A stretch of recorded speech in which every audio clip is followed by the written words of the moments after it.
नमस्कार, मानस मिश्रा और news India में आप सभी का बहुत बहुत स्वागत करता हूं। आज राहुल गांधी ने रामलीला मैदान में वोट चोर गद्दी छोड़ के नाम से एक रैली की, जहां प्रधानमंत्री पर अभद्र टिप्पणियों का सिलसिला इस मोदी की इस टैगलाइन से ही आपको पता चल जाएगा कि एक प्रधानमंत्री के लिए इस तरह की शब्दावली का प्रयोग जो है, leader of opposition of parliament कैसे कर सकते हैं। और एक जो है एक रैली का थीम ही अगर वोट चोर गद्दी छोड़, तो साहब चोर शब्द कहां तक एक तरह से इसे लीगल एंटाइटी दिया जा सकता है कि इसे सर्टिफिकेट दिया जाए कि आप प्रधानमंत्री को चोर बोलो।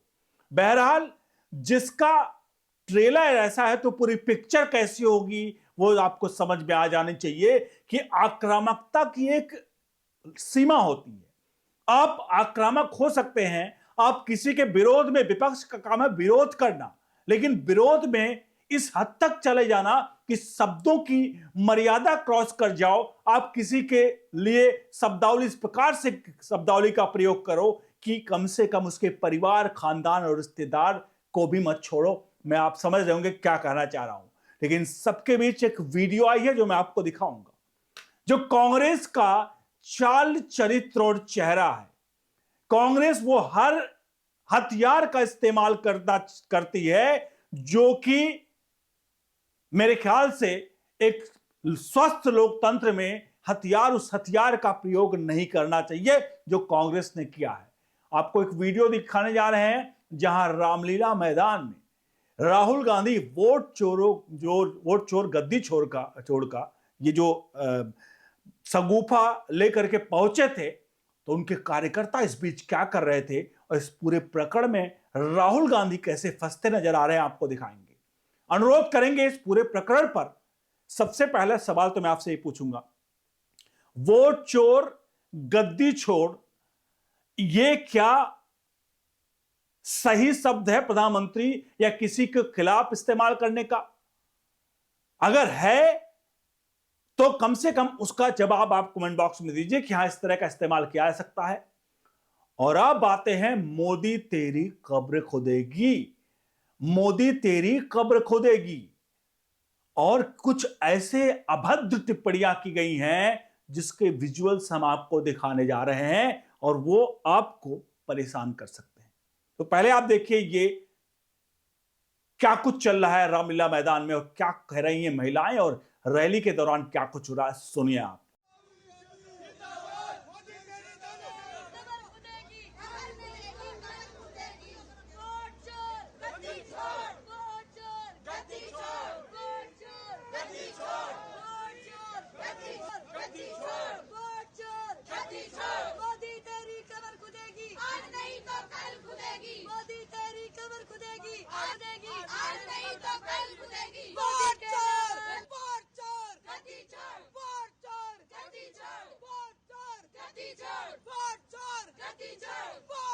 मैंने ये रामलीला मैदान को में जो हो रही चीजें चल रही हैं उसको लेकर के आपको दिखाया, एक ट्वीट दिखा देते हैं आपको।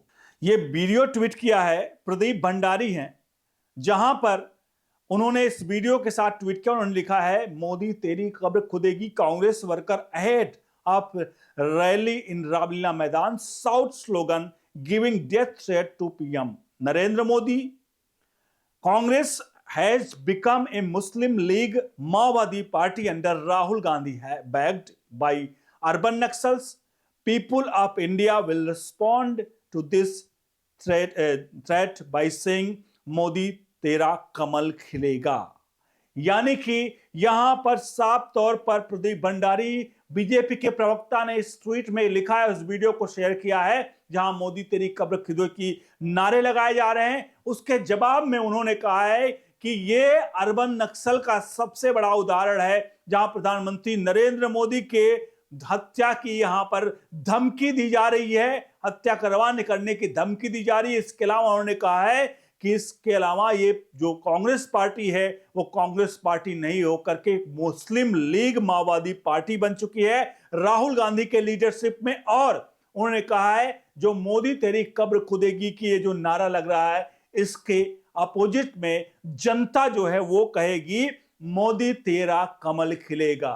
यानी जनता की तरफ से मोदी तेरा कमल खिलेगा का नारा आएगा और राहुल गांधी को लेकर के उन्होंने साफ तौर पर एक कटाक्ष किया है और इसको लेकर के बड़ी बात कही है।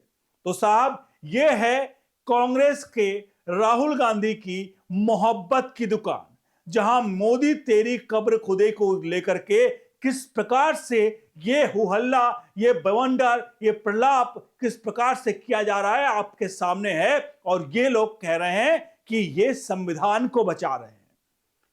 प्रधानमंत्री पे पद को, गरिमा को तार तार करने वाले राहुल गांधी, उनके कार्यकर्ता ये कह रहे हैं कि संविधान को बचा रहे हैं। संविधान में क्या हम किसी पद के गरिमा को गिराएंगे तो संविधान को हम तार तार या संविधान को हम खंड खंड नहीं कर रहे हैं। हम और आप जो 140 करोड़ द्वारा चुना गया एक व्यक्ति है, जिसके लिए इस प्रकार की कामना करना मुझे लगता है ये कतई बर्दाश्त नहीं है। सवाल अगर आपसे पूछें कि आपका पड़ोसी आपके लिए इस तरह की शब्दावली का इस्तेमाल करे कि तेरी कब्र खुदेगी, उसका जवाब आप क्या देंगे? आप ये इस लाइन को क्या आप हिंसक मानते हैं कि नहीं मानते हैं? क्या ये उकसावा है कि नहीं उकसावा है? क्या एक कार्यकर्ता, अगर मान लीजिए कार्यकर्ता जिस प्रकार के उकसावा वाली भाषा का इस्तेमाल कर रहे हैं, कल को कोई भी कांग्रेस से इंस्पायर्ड, राहुल गांधी से इंस्पायर्ड, अगर वो प्रधानमंत्री नरेंद्र मोदी पर हमला करने का प्रयास करता है, क्योंकि ये रैली में बोला जा रहा है राहुल गांधी के सपोर्टर्स के द्वारा, क्या ऐसा लगता नहीं कि ये लोग भड़काने का काम कर रहे हैं? अगर इस तरह की चीजें हो रही हैं तो क्या राहुल गांधी, जो हर साम दाम दंड भेद दत्मा करके शब्दों का जितना गिर सकते हैं उतना गिर करके, अगर उन्होंने इस प्रकार का सिचुएशन क्रिएट कर दी है, तो आपको लगता नहीं कि ये लोग प्रधानमंत्री नरेंद्र मोदी को रास्ते से हटाने के लिए किस हद तक जा चुके हैं?